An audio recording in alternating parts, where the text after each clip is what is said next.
Hello mga ka-blessing! So for today's video guys ay isi-share namin sa inyo ang aming blessing na natanggap from TikTok. Siyempre, joke lang yun.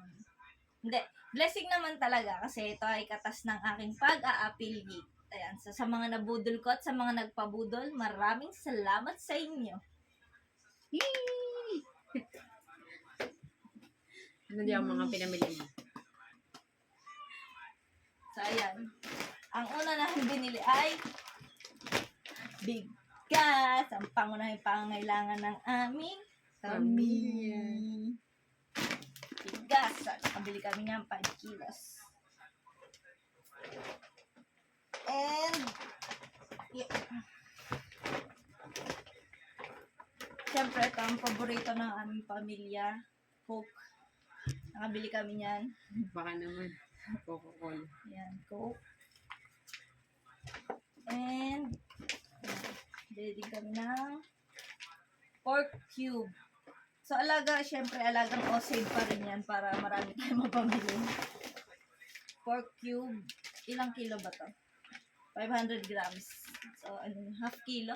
Yata, basta gram. Then, bumili din kami nito, beef tapa. Tapos, beef cube.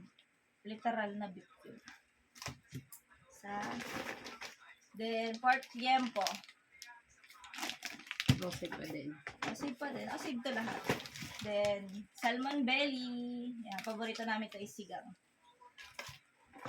And, dalawa pala yung aming beef cube. Pork siomai. Then, pork Shanghai. And, ayan, isang damakmak na oyster sauce. Hindi pa pahuli. Oyster sauce. So, next. Diba? 1 and 2. Oh, nakadalawang bag din naman eh. So, ayan, paborito ang chichirya ni Labi, ang fish cracker. Then, yan. Ito na yung paborito kong tinapay, kulay blue. Diba? Sa niya, favorite ko ito eh. Bukod sa super lambot na, super bang pa. Tsaka wala siyang puwet. Wala yung puwet. Walang puwet. Yung kabila. Yung mga gilid-gilid. Oo, yung gilid-gilid. Wala siyang ganon. Ay, oo nga. Tsaka niya, sobrang lambot na yupit na. Tapos, ito, favorite ko to ng bata ko eh. Pero maliit lang dati, ngayon malaki na siya. Bumili na rin ako. Try ko ulit kung ganun pa rin yung lasa. Tapos, wala silang olive oil, pero bumili na rin kami ng canola oil. Olive oil. Kasi yun kayong advice sa akin ng doktor na gamitin kong mantika eh. Tapos, bumili din kami ng Pinoy style potato chips. Nainggit ka kay ano. Oo, nainggit ako doon sa ka-work namin na may dalang Pringles. Kaya Baluyot. Hi, Baluyot. So, yan, bumili din ako. Pero Pinoy style to, potato chips. Alagang o-save kami. Then, ayan, yung aming pangmalakasang pansit canton pag mga biglaang merienda. Ayan. Tapos, bumili rin kami. Ito kasi yung paborito ko noodles. Beef spicy. Lasang-lasa mo yung beef tsaka yung spicy. Hindi nagbago yung beef nito. Same pa rin dun sa old na lasa ng Lucky Me. Pero, yung spicy na siya. So, yun yung gusto ko. And, dahil mahilig naman magluto si Tito ng kung anik-anik, ayan, bumili na rin kami ng tomato paste kasi minsan kailangan niya to eh.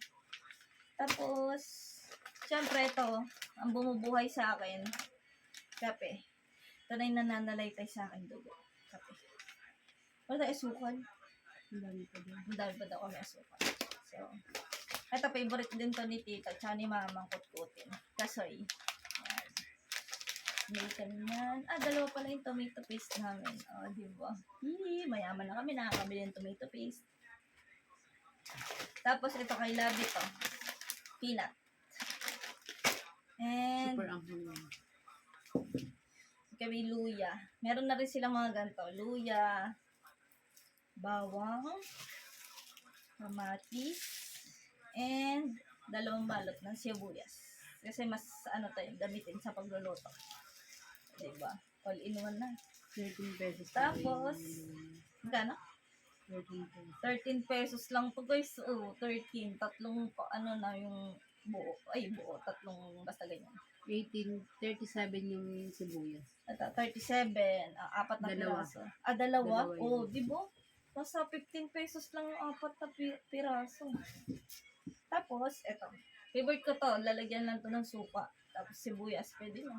Tsaka konting asin. Okay na ako dyan. Tsaka, eto. Sardinas na maanghang. Lagyan mo lang yan ng konting toyo. Tapos kamatis. Solve na ang pang-ulam. So, ayan guys. Ito nga pala yung aming mga napamili. Nakatas ng aking pag-TikTok affiliate. So, sa mga nagpabudol ulit, maraming salamat sa inyo. At sana'y mabudol ko pa ulit kayo. Siyempre, sulit naman kasi yung mga product na binibenta ko. Kasi kung hindi, ay hindi ko na po siya itinutuloy na i-affiliate. So, ayan. Sinusubukan ko din po muna yung mga product na yun bago ko siya ibenta sa iba. Para wala namang masabi sa atin yung mga seller natin yan. So, ano masasabi mo, Labi? Thank you. Thank you, guys. Pasensya na kayo, mahihiyain talaga tayo. Ano naman ka pala mukha sa amin. So, ayun. Again, maraming salamat, Osib! And sa aking mga TikTok followers and subscribers. And, ayan. I-follow nyo na rin ako sa aking Facebook page kasi malapit na rin tayong sumweldo doon. So, ayan. Kapag nakuha na natin yon ay i-update ko ulit kayo at abangan nyo yung aming project na gustong gawin. So, ayan. That's all for today's video. And see you again. Bye mga ka-blessy! Bye.